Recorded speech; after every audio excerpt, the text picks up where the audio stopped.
Hello साथियों, स्वागत है आपका एमएलटी जर्नी में। आई होप आप लोग अच्छे होंगे। तो आज हम बात करेंगे ओटी असिस्टेंट की बिल्कुल फ्रेशर वैकेंसी निकली हुई है। टोटल आपकी 5 वैकेंसी रहेंगी टीसीआईएल में। तो इसमें आपकी सैलरी की बात करूं 29,850 रुपये रहेगी। इसके अलावा अगर आपके पास एक्सपीरियंस है और सैलरी आपको ज़्यादा चाहिए तो देख सकते हैं यहाँ पे ओटी टेक्नीशियन की भी है 4 वैकेंसी 38,250 है। इसकी वीडियो अलग से बनी हुई है, चैनल पर अपलोडेड है, आप जाके देख सकते हैं। और जो ओटी असिस्टेंट है इसमें कोई भी आपका एक्सपीरियंस नहीं मांगा गया है। तो अच्छे से इस वीडियो में हम बात करेंगे इसके फुल नोटिफिकेशन के बारे में, आपको कैसे अप्लाई करना होगा, क्या टर्म्स एंड कंडीशन आपकी रहने वाली हैं। अगर आप हमारे यूट्यूब चैनल पर नए जुड़े हो तो हमारे यूट्यूब चैनल को आप ज़रूर सब्सक्राइब कर लीजिएगा और हमारे साथ जुड़ जाइएगा। यहाँ पे दिया गया है टीसीआईएल की full form telecommunications consultant India limited. Vacancy advertisement है आपका और आपको यहाँ बताया गया requirement of following man power on contact और आउटसोर्सिंग बेस की वैकेंसी है जो कि इंदिरा गांधी हॉस्पिटल द्वारका न्यू दिल्ली में रहेगी। लास्ट डेट इसकी 13 सितंबर 2024 है। तो अप्लाई आप कर सकते हैं। बाकी इसमें कुछ कैटेगरी की फ़ीस 0 भी है। अगर आप हमारे टेलीग्राम ग्रुप पे जुड़े होंगे तो हमने ज़रूर बताया होगा आपको, तो आपने हमारा मैसेज ज़रूर देखा होगा। अब यहाँ पे बता देते हैं कैटेगरी वाइज आपकी सीट। तो टोटल सीट 5 हैं जिसमें आपकी अनरिजर्व की आपकी 4 सीट रहेंगी। और अगर आपके पास ओबीसी प्लस आपके पास एनसीएल है तो 1 सीट आपकी यहाँ पे रिजर्व है। अब आपके लिए क्या चाहिए होगा इसमें क्वालिफिकेशन, तो मैट्रिकुलेशन हायर सेकेंडरी यानी कि 10th + 2, वो भी साइंस के साथ में। फिर ऑपरेशन रूम असिस्टेंट कोर्स है आपके पास। अब मैक्सिमम इसमें 27 एज वाले इसमें अप्लाई कर सकते हैं। एक्सपीरियंस इसमें कुछ नहीं चाहिए। सैलरी आपको मैंने बताई दी थी 29,000 आपकी 850 रुपये यहाँ पे रहने वाली है। अब बात करते हैं यहाँ पे टर्म्स एंड कंडीशन के बारे में। तो कॉन्ट्रैक्ट पीरियड आप देख सकते हैं 6 मंथ का आपका रहेगा। उससे पहले आप देख सकते हैं आपसे एक एग्रीमेंट साइन करवाया जाएगा, साइन एन एग्रीमेंट। तो लाइन पढ़ देता हूँ आपके लिए।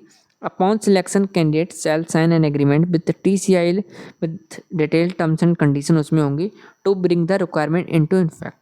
जैसा कि उसमें क्या क्या दे रखा होगा, आप नॉट क्लेम, आप क्लेम नहीं कर सकते हैं किस के ऊपर।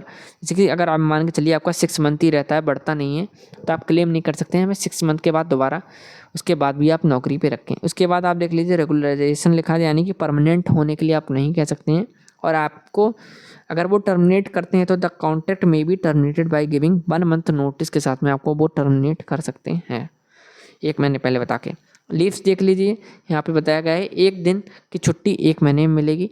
यानी कि आपके साल में 12 दिन होते हैं, 12 महीने होते हैं, तो 12 ही दिन की यहाँ पे छुट्टी मिलेगी।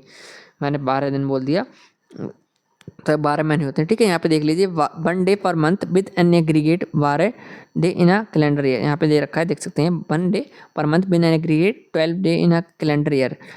क्योंकि कैलेंडर ईयर में हमारे 12 मंथ ही होते हैं तो 12 दिन की ही छुट्टी मिलेगी इफ़ एप्लीकेबल विद पीरियड। और आपको मैक्सिमम आपको 3 दिन की लगातार छुट्टी मिल सकती है with the permission of HOD.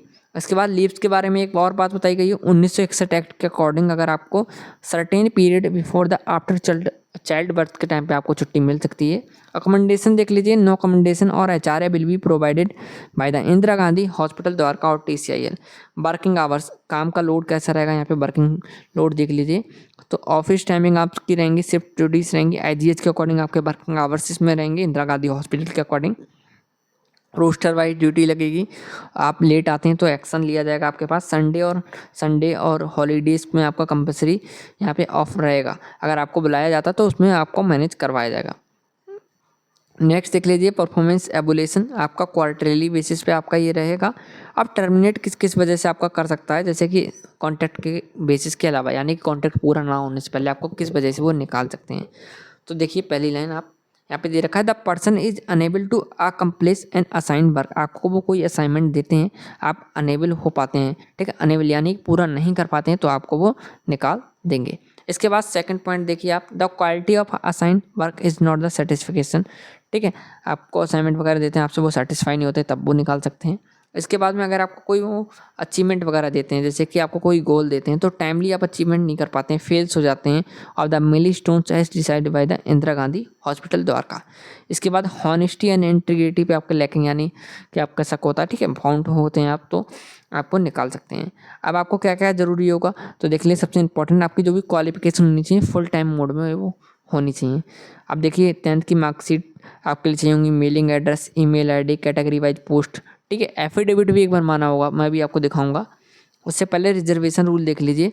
अगर आप ओबीसी एनसीएल हैं EWS है जनरल से, SC ST PWBD कैंडिडेट हैं तो गवर्नमेंट इंडिया रूल्स के अकॉर्डिंग आपको एज रिलैक्सेशन मिलेगा। अब एज रिलैक्सेशन देख लीजिए।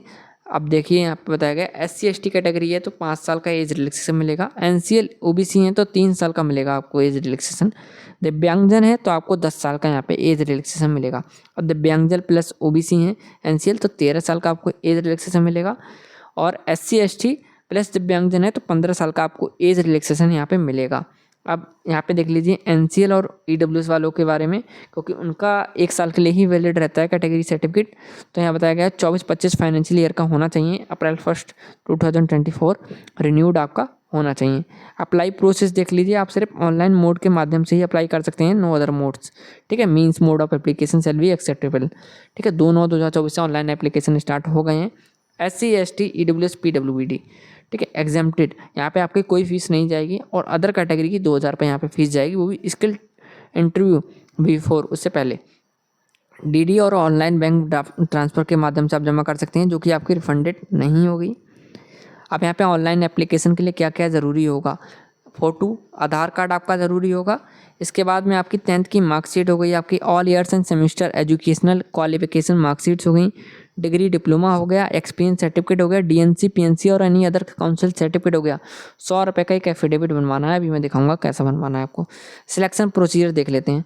अब देखिए यहाँ पे दिया गया है, candidate will be informed by email SMS for their skill test interview. The candidate will bring all the original documents along the 2 passport size photographs आपके पास होनी चाहिए at the time of skill test interview for the verification of document.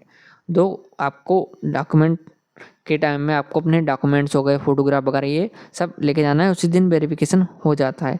आपको अपना form अच्छे से भरना है।